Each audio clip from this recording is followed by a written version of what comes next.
महाराष्ट्र रस्ते विकास महामंडळ मुख्यालय औरंगाबाद येथील कार्यकारी अभियंता वनमे मॅडम, उप अभियंता कोतेजा साहेब यांना येरमाळा गावच्या नागरिकांनी पत्रकारांनी रखडलेल्या कामाबद्दल विचारलेल्या प्रश्नांमुळे सर्व अधिकाऱ्यांची झाली बोलती बंद।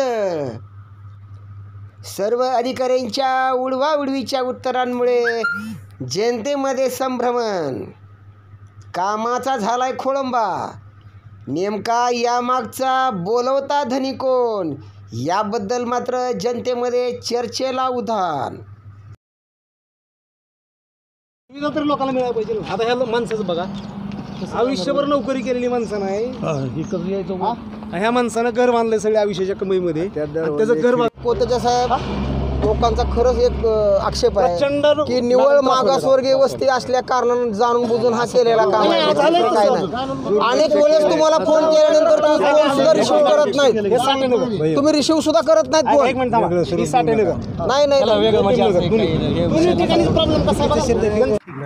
तुम्ही काय पोषणालाही बसू नका, काही करू नका, थोडा वेळ द्या आम्हाला, आम्ही मार्ग काढतो। जेवढं आम्हाला पॉसिबल आहे पॉझिटिव्ह करता येईल तेवढं करतो। आमच्या समस्या निघाल्यानंतर मॅडम अंतर्गत रस्ते मात्र मॅडम थोडे लवकर करून द्या आम्हाला।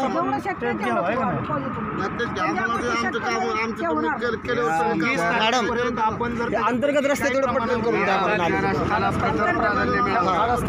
या रस्त्याला प्रथम प्राधान्य मिळावं। बाकी हा रस्ता गरजेचं आहे मला। तुम्ही काय म्हणला, आम्ही जितकी शक्य आहे तेवढं करा। आम्हाला 2-3 समस्या जर आपल्याला दिल्या तर आम्ही थोडासा विचार करू त्याच्यामध्ये, म्हणजे आम्ही तुम्हाला वेळ पण देऊ। रस्त्याच्या मॅडम लाईट या रस्त्याला प्राधान्य जर आजारी दवाखान्यात जरी न्यायची कुठलंही वाहन जात नाही। शाळेला जाताना आमच्या लेकराला शाळेला जाताना डायरेक्ट त्या कॉर्नरवर जावं लागतं आणि तिथून पुन्हा इकडे यावं लागतं। हे वाहन कोणत्या वेळेस येईल, कोणत्या वेळेस आमची लेकरं धडकतील ते सांगता येत नाही। त्याच्यासाठी इथं डिवायडीचीच काही स्कीम असेल तर ती व्हावी अशी एक अपेक्षा। रंबल स्ट्रिपचं जे काही आहे ना, कारण गतिरोधक टाकता येत नाही, रंबल स्ट्रिपचं आपण त्यांना आजच्या मितीला एखाद्या सिरियस माणूस जर न्यायचं म्हटलं तर कुठल्याच वाहन इकडे घालू शकत। आता ही काय म्हणतात, आम्ही तिथं आम्ही खुली घ्या म्हणलं तर घेत नाही। आता तुम्ही नाली ह्या लेवलनं करणार का वरी करणार? तिथं नाली कुठं करणार? हां, खाली लेवलनं करा। ती काय म्हणतात, आम्ही तिकडं म्हणलं खाली करा तर ती म्हणतात आम्ही खाली करणार। त्या रस्त्याची ह्याच्या हाईटमध्ये किती फरक आहे? आता 5-10 फुटाचा फरक आहे। जाणार तिकडं करा म्हणलं तर ही काय म्हणतात, आम्ही तसं नाही, आम्ही वरीच करणार। म्हणजे गावात तिथं बी गावातलं पाणी खाली अडवत आहे तुम्ही, आणि हिथं करायचं म्हणलं की तुमच्या सोयीनं म्हणता हे तुम्हीच केलंय, कुणी केला तरी। एवढा मोठा करायचा नव्हता तर घरं खायला पाडली, काही गरज नव्हती ना। मॅडम आता खोटे साहेब, तुम्ही या पुढे आता हे सांगा समजून, ह्या लेवलनं नाली करणार का वरी करणार? मी काय म्हणतो, आता आम्हाला एकदा तिथलं माप घ्यायला तसं नसतं। माप आता प्रत्येकाचं आमच्याकडे नाही आहे ना। डेंग्यूचे 4 पेशंट आहेत सर, लोकांनी कर्ज काढून घरातली माणसं म्हणतोय। हा किती मीटरचा रोड आहे? 10 मीटरचा। 10 मीटरचा म्हणजे 7 मीटर PQC आणि 3 मीटर पेड शोल्डर। म्हणजे हा पूर्ण रोड 10 मीटरचा आहे का? फक्त गावापुरता मार्ग येतो? कॉन्क्रिटीकरण 10 मीटर। बरं, आणि उरलेली जागा? हां, मग या ठिकाणी 19 मीटरचा रोड आहे म्हणून ह्या लोकांची घरं पाडलेत गोरगरिबांची। 30 मीटर ROW असतो आमचा। हां, हे झालं PQCच्या बद्दल। बरं, त्याच्यानंतर बिल्टअप एरिया असेल तर तिथे दोन्ही साईडला गटरची प्रोव्हिजन असते, ड्रेनची। मग आता नेमकं शाळेपाशी 7 मीटर इकडे सरपंच शाळेपाशी आणि या ठिकाणी रोड एकदम कमी केला ना? कुठं मध्ये डिवायडर ठेवले, लाईट साईड सगळं की इथं कमी केला त्याचं कारण काय? ते सांगतो, टोल लेन आहे इकडं 30 मीटर आपली विड्थ आहे, पण इथं काय झालं, अतिक्रमण केलेलं आहे लोकांनी।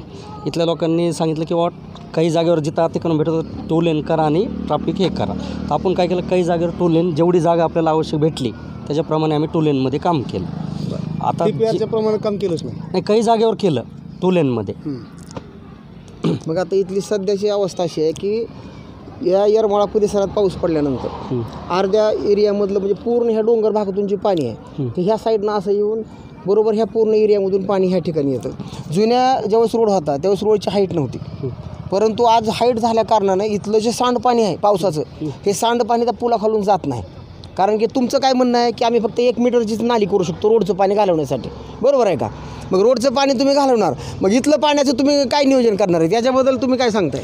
नाही, आपण जी नाली करतोय आपल्या रोडसाठी, रोडच्या बाजूला पाणी जाण्याकरता आपण नाली करतोय. आता गल्लीतलं कसं असतं की प्रत्येकाचा उतार सेम आपल्या याला मॅच होईन असं नाही आहे प्रत्येक गल्लीचं. नाही विषय गल्लीचं नाही नाही चालला. आता गल्लीचंच पाणी जेव्हा तुम्ही ऐका ना एक मिनिट, प्रत्येक गल्लीचं. तुम्ही एक मिनिट ऐका, गल्ली नाही हा विषय. पिंटू दादा नाही, डोंगरातला जो विषय आहे तुम्ही बोल नका 2 मिनिटासाठी. हा एरिया म्हणजे गल्ली नाही सर, तुम्ही गल्ली जे म्हणताय का हा पूर्ण एरिया आहे. त्या एरियाला जाणारं पाणी जमीन लेवलला पहिले जी नाली आहे इथली इथून सगळं पाणी जात होतं. तुम्ही हाईट वाढवली, हाईट वाढवून तुम्हाला असं कळलं नाही का इथलं येणारं सांडपाणी कुठून जाणार आहे? तुम्हाला ग्रामपंचायतनं काही प्रश्न विचारले नाहीत का याबद्दल? का तुम्ही मनानंच हाईट वाढवून घेतली? नाही, ग्रामपंचायत नाही, आम्ही आमच्या रोडच्या ज्या DPR जे बनवलं ना त्यावेळेस त्याप्रमाणे केलं होतं हे. म्हणजे हे आता गोष्टी खाली लोकांचे- किती जरी गेलं तर तुम्हाला काय देश घेणं देणं नाही? नाही, त्याच्याबद्दल मॅडम तुम्ही बोला. मग सांगा ना, तुम्ही सांगा ना. आज मॅडम ह्या घरामध्ये पाण्यात शिपडीच्या आळ्या पडलेल्या आहेत. हे लोक अन्न खात आहेत, ह्यांच्या आरोग्याला किती मोठा धोका आहे तुम्ही जाऊन स्वतः बघा. पाहिलं. हां, मग याच्यासाठी ज्यावेळेस इथं काम चालू होतं त्यावेळेस इथं खाली चेंबर बनवलं आणि ह्या लेनला जमीन लेवलला ते नाले घेतो म्हणले सुरुवातीला काम करताना. आज तुम्ही नाही म्हणताय, नेमकं कारण काय? मग तुमचं जर रोडनं पाणी जात असेल तिथं चेंबरला जागा का सोडली तुम्ही? कशामुळे जुन्या चेंबरला खाली जागा सोडली तुम्ही? वरीच करायचं 3 फुटाला, काय अडचण आहे? 1 मीटरच्या नालीला करायचं, तुम्ही इथं चेंबर का सोडलं खाली 10 फुटावर? द्या उत्तर त्याचं. प्रश्न बरोबर आहे. कोट्याचा साहेब देऊ शकतो उत्तर तिथे. सांगा सर, तुम्ही सांगा सर. माहिती जास्त आहे मॅडमला माहिती. तुम्हाला जर काम नियम तुम्ही करत असाल तर या ठिकाणी चेंबर 10 फुटाला खाली का सोडलं तुम्ही पाणी खाली जाण्यासाठी? माहिती घेतो मी एकदा, कारण मला 10 फूट तिथं सोडलेलं अहो म्हणजे लोकांची घरं उद्ध्वस्त झाली साहेब, लोकांची गोरगरिबाची घरं पडली. ते सगळं होत असताना तुम्ही सरळ म्हणता विचारतो, म्हणजे आज पुलाचं काम होऊन 3 वर्षाच्या पुढे झालंय साहेब, तुम्ही कधी विचार करणार आहेत?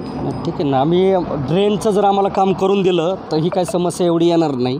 पाणी जे सध्या तुमचं साचलेलं दिसतंय हे ड्रेन न झाल्यामुळं दिसतंय. ड्रेनचं काम झाल्यानंतर ही समस्या 99% तरी मला वाटतं कमी होईल. आमची तुम्हाला स्पष्ट मागणी आहे की या ठिकाणी ह्या जमीन लेवलला हे जे आपला पाईप आहे ना सध्या दिसतोय हा, ह्या जमीन लेवलला खाली खड्डा करून घालायचा आणि त्याच लेवलनं येणारं पाणी हात घालून तुमची पूर्ण नाली त्या ब्रिजच्या खाली तुम्ही घालायची. नाही, त्याच्याबद्दल आमचे जे काही आहे ना इंजिनियर त्यांचे आम्ही एकदा बोलणं करतो आणि मोजणी करून आपण ते करू जे काही नियमाप्रमाणे. चालेल, ठीक आहे, ओके, थँक्यू.